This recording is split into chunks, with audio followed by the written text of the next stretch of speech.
நம் தேவனாகிய இயேசு கிறிஸ்துவினால் உங்களுக்கு கிருபையும் சமாதானமும் சந்தோஷமும் உண்டாவதாக. எல்லோருக்கும் சுதந்திர தின நல்வாழ்த்துக்கள். 78 ஆண்டுகளுக்கு முன்பாக இந்த நாள்ல நம்முடைய தேசத்துக்கு விடுதலை கொடுக்கப்பட்டது. அந்நியர் கைகளில் பிணைப்பட்டு அடிமைகளா இருந்த நமக்கு விடுதலை கிடைத்த இந்த நன்னாளை கொண்டாடுறோம். அப்படி தேசத்துக்கு இந்த நாள்ல சுதந்திரம் கிடைத்திருக்கு. தனி மனிதர்களா நமக்குள்ளார ஒரு சுதந்திரத்தை உணர்கிறோமா, ஒரு விடுதலை உணர்வோடு இருக்கிறோமா? அப்படி இல்லைன்னா அதற்கு நாம என்ன செய்யணும், அதை குறித்தே இன்றைக்கு நாம பார்க்க போறோம். அதற்குரிய வேத பகுதி யோவான் 8வது அதிகாரம் வசனம் 32 மற்றும் 36. John chapter 8 verse 32 and 36. முதலாவது 32வது வசனம், சத்தியத்தையும் அறிவீர்கள், சத்தியம் உங்களை விடுதலையாக்கும் என்றார். 36வது வசனம், ஆகையால் குமாரன் உங்களை விடுதலையாக்கினால் மெய்யாகவே விடுதலையாவீர்கள். இந்த யோவான் 8வது அதிகாரம் எடுத்துட்டோம்னா, ஒரு விபசார ஸ்திரியை பிடிச்சிட்டு வந்து யூதர்கள் குற்றப்படுத்த வரும்போது ஆண்டவர் அவங்களுக்கு பிரதியுத்தரமா, இங்க யாராவது பாவம் செய்யாம இருந்தீங்கன்னா அவங்க மேல கல்லறியலான்னு சொல்லி அனுப்புவார் இல்லையா? அதற்கப்புறமா அவங்க எல்லாருமே அதை செய்ய மனதில்லாம அவங்க மனசாட்சினால வந்து அவங்க குற்றப்படுத்தப்பட்டதுனால விட்டுருவாங்க.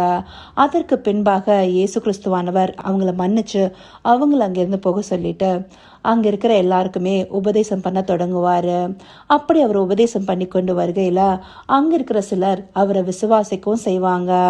அதுலயும் முக்கியமா அங்க இருக்கிற சிலர் யூதர்கள் அவங்கள விசுவாசிக்கிறாங்க. 31வது வசனத்துல பார்த்தோம்னா, இயேசு தம்மை விசுவாசித்த யூதர்களை நோக்கி, நீங்கள் என் உபதேசத்தில் நிலைத்திருந்தால் மெய்யாகவே என் சீஷராய் இருப்பீர்கள். அப்போ யூத ஜனங்கள்லயும் ஒரு சிலர் அவருடைய உபதேசத்தை விசுவாசிச்சிருக்காங்கன்னு இந்த வார்த்தைகள் மூலமா தெரியுது. அப்படி விசுவாசிச்சிருந்த அவங்க கிட்ட இந்த வார்த்தை சொல்றாரு. அதாவது 32வது வசனம், சத்தியத்தையும் அறிவீர்கள், சத்தியம் உங்களை விடுதலையாக்கும். இங்க சத்தியத்தையும் அறிவீர்கள்ன்றத அவர் எதை பத்தி குறிப்பிடுறாரு? நம்மளுக்கு சத்தியம்னா என்ன? சங்கீதம் 119வது அதிகாரம் 160வது வசனம் எடுத்தோம்னா, உம்முடைய வசனம் சமூலமும் சத்தியம். அதே அதிகாரத்துல 142வது வசனத்துல கூட உம்முடைய வேதம் சத்தியம். அவர்களுக்கு வேதம் கொடுக்கப்பட்டது. இவங்களுக்காக வர மேசியா இவங்கள பாவத்திலிருந்து மீட்டு அவங்கள தேவனிடத்துல திருப்பியும் சமாதானத்தோடு இருக்கிற ஒரு உறவுல வந்து புதுப்பிப்பாரு அப்படிங்கிறது நம்மளுக்கு பழைய ஏற்பாடுகள்ல இருந்தே தீர்க்க தரிசனமா உரைக்கப்பட்ட விஷயம். இதை இவங்க அறிந்திருந்தாங்கன்னா இயேசு கிறிஸ்துவை ஏற்றுக்கொண்டிருப்பாங்க இல்லையா? அப்ப சத்தியத்தை இவங்க தவறா புரிந்து வைத்திருக்கிறாங்க. அதனால்தான் வேத பாரகர்கள், பரிசேயர்கள் சில நேரங்கள்ல ஆண்டவருடைய பிரமாணங்களை கடைபிடிக்க முடியாத அளவுக்கு மக்கள் மேல ஒரு திணிப்பா வச்சிருந்தாங்க. அவங்க சரியான விதத்துல அறிந்து கொள்ளன்றதுனால்தான் ஆண்டவர் பல முறை அவங்களை கடிந்து கொண்டு உபதேசிச்சாரு. அந்த சத்தியத்தையும் அவங்க சரியா அறிந்து கொள்ளல. அதனால்தான் சத்தியத்தை அறிவீர்கள், சத்தியம் உங்களை விடுதலையாக்கும்.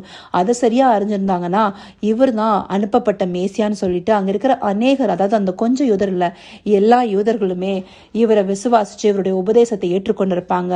இப்ப அவங்க அந்த உபதேசத்தை ஏத்துக்கல. அவர் இந்த வார்த்தைகளை சொல்லும் போது அங்க இருக்கிறவங்கள சில யூதர்கள் சொல்றாங்க, நாங்கெல்லாம் ஆபிரகாமோட சந்ததியார், அவர் யாருக்கும் அடிமை இல்ல, அதனால நாங்களும் யாருக்கும் அடிமை இல்ல, நீங்க என்ன எங்களை விடுதலை ஆக்குறதுங்கிற மாதிரி கேக்குறாங்க. அப்ப அவர் சொல்றாரு, நீங்க எல்லாம் வந்து பாவத்திற்கு அடிமைகளா இருக்கீங்க. ஒரு பாவம் செய்தா அந்த மனிதன் அந்த பாவத்திற்கு அடிமையாகிறான். கடன் வாங்கினவன் கடன் கொடுத்தவனுக்கு அடிமையா இருக்கான் இல்லையா? அதே போலதான் ஒருத்தனுக்குள்ள பாவம் உருவாயிடுச்சுன்னா அந்த பாவத்திற்கு அவன் அடிமையா போயிடுறான். அந்த பாவத்தின் நிமித்தமே அநேக காரியங்கள் அவனுடைய வாழ்க்கையில வந்து நெருக்கப்பட்டு வருகிறது. நம்ம எல்லா விஷயத்தையும் எடுத்துக்கலாம். அந்த பாவத்துல எப்படி நம்ம அடிமையாகிறோங்கிறதுக்கு நம்மளுக்கு உதாரணமே தேவையில்லை. கைகளில் வச்சிருக்கிற செல்போன் முதற்கொண்டு எல்லா விஷயங்களுமே நம்ம எதுல ரொம்ப ஒரு விஷயத்த ஓவரா ஆசைப்பட்டு அதுலயே ரொம்ப அப்சஸ்டா போறோமோ அந்த காரியம் நம்மளை அடிமைப்படுத்தி வைக்கும். நம்மளுக்கு இச்சியாதிருப்பாயாகன்ற பிரமாணம் சொல்லுது இல்லையா? இச்சியாதிருப்பாயான ஒரு பிரமாணம் இல்லைன்னா நான் வந்து பாவத்துக்குள்ளா இருக்கேனே தெரியாம இருந்திருப்பேன்னு சொல்லிட்டு பவுலடியார் கூட சொல்லியிருக்காரு. அந்த இச்சை என்ன பண்ணும்? யாக்கோபு 1:15 வசனம் சொல்லுது, பின்பு இச்சையானது கர்ப்பம் தரித்து பாவத்தை பிறப்பிக்கும், பாவம் பூர்ணமாகும் போது மரணத்தை பிறப்பிக்கும். அப்படி இச்சையில சிக்கொண்டு நாம இந்த பாவத்துல விழுந்து அடிமைகளா இருக்கோம். அப்படி இவங்க எல்லாரும் ஆபிரகாமின் சந்ததியா வந்து விடுதலையோடு இருக்காங்கன்னு நினைச்சிட்டு இருக்காங்க. ஆனாலும் பாவத்திற்கு அடிமைகளாகவே இருக்காங்க. அப்படி இருக்கிறவங்க பிதாவினுடைய பிள்ளைகளா இருக்க மாட்டாங்க, பிசாசானுடைய பிள்ளைகளா இருப்பாங்க. அவங்கள அந்த அடிமைத்தனத்துக்குள்ள வச்சிருக்கிறவங்க கிட்ட இருந்து யாரு காப்பாற்ற முடியும்? பிதாவுடைய சித்தத்தின்படி பிதாவின் வார்த்தையின்படி நடக்கிற அந்த குமாரனே இந்த அடிமைகளா இருக்கிறவங்கள விடுதலையாக்க முடியும். அதனால்தான் ஆகையால் குமாரன் விடுதலையாக்கினால் மெய்யாகவே விடுதலை ஆவீர்கள்னு சொல்லப்பட்டிருக்கு.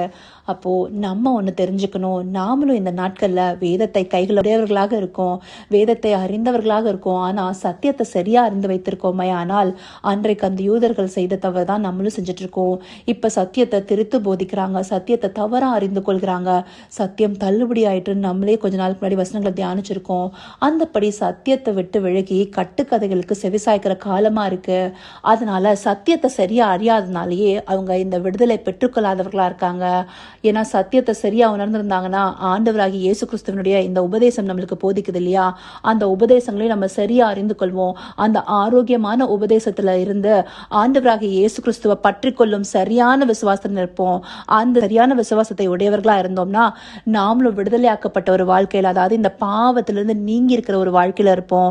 ஆனா நம்ம சத்தியத்தையும் சரியா புரிஞ்சுக்காம சரியா நம்ம குமாரனையும் பற்றி கொள்ளாம விடுதலை இல்லாம தவிக்கிறோம். அப்ப இந்த நாள்ல ஆண்டவர் சரியான சத்தியத்தின் பக்கம் திரும்ப சொல்றாரு. நம்ம பர்சனலா வேத வசனங்களை தியானிச்சு அதை அறிந்து கொள்ளும் போது சத்தியத்தை அறிந்து கொண்டு அதன் வழியில் நடக்க முடியும். அதே போல குமாரனை பற்றி கொள்கிற அந்த விசுவாசத்தின் மூலமா அவர் நம்மளை விடுதலையாக்குவாரு. அவர் பிதாவின் ஒரே பேரான குமாரனா இருக்காரு, அவரே தேவனுடைய வார்த்தையா இருக்காரு. அந்த வார்த்தைகளை சரியாக நம்ம புரிந்து கொண்டு அவரை நோக்கி பார்க்கும்போது அவர் நமக்கு இந்த பாவக்கட்டுகள் இருந்து விடுதலை கொடுத்து நம்மளை சரியான வழியில் நடத்துவாரு. இதை அறிந்து கொள்வதற்காகவே இந்த பகுதியை தேவன் நமக்கு காண்பிச்சிருக்காரு. அதற்காக அவருக்கு நன்றி தெரிவிப்போமா? கர்த்தாவே, தேவாதி தேவனே, உமக்கே இந்த வேலை நன்றி செலுத்துகிறோம் ராஜா. அருமையான இந்த வார்த்தைகளை காண்பிச்சு அப்பா சத்தியத்தை நாங்கள் சரியாக அறிந்து கொள்ளணும். அதே போல பிதாவினால அனுப்பப்பட்ட குமாரன் நீரே பிதாவின் சித்தத்தின்படி செய்கிறவர். அதனால நீங்க விடுதலையாக்கும் போது நாங்க முழுவதுமா இந்த பாவத்திலிருந்து விடுதலையாகி திருப்பியும் தேவனுடைய பிள்ளைகளாக மாறுறதற்கு நீரே எங்களுக்கு வழியா இருக்கீங்கிறத காண்பிச்சிருக்கீங்க தகப்பனே. அப்படியான எங்களுடைய தனிப்பட்ட விடுதலைய நாங்க சுதந்திரத்து கொள்ள தேவரீர் எங்களுக்கு தயவு பாட்டுங்க ராஜா. இந்த பாவம் என்னும் அடிமைத்தனத்திலிருந்து எங்களை நீக்கி போட்டு உம்ம தண்டையில சேர்த்து கொள்ளுங்கப்பா. அப்படியே நீங்க நடந்து போயிரு தயவிற்காய் நன்றி. சகலவித துதி மகிமை கனம் யாவும் ஒருவருக்கே செலுத்திரோம். இயேசு கிறிஸ்துவின் மூலமாய் வேண்டிக் கொள்கிறேன் பிதாவே. ஆமென், ஆமென்.